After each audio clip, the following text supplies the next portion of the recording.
Hi,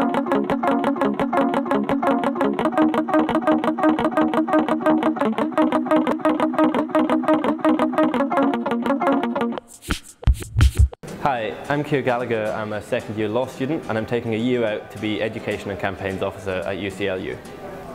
In my second year I became involved in anti-cuts activism in UCL generally and became UCLU Law Faculty Rep.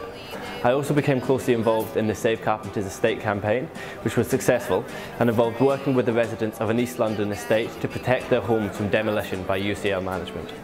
As Education and Campaigns Officer, I'll be ultimately responsible for representing the academic needs of our members to UCL, which I will primarily do through setting on college committees and by implementing and developing a student representation strategy.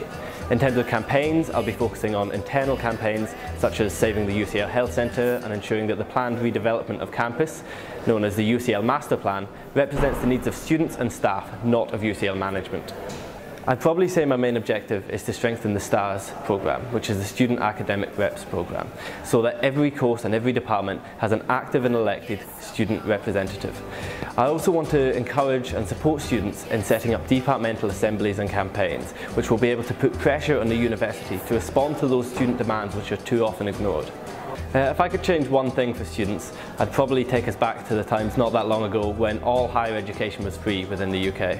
I think UCL is great because it has a strong and diverse activist network and has a history of student activism. I would really encourage anyone to get involved because victories in campaigns such as the Save Carpenter's Estate and the London Living Wage prove that we can actually make a difference.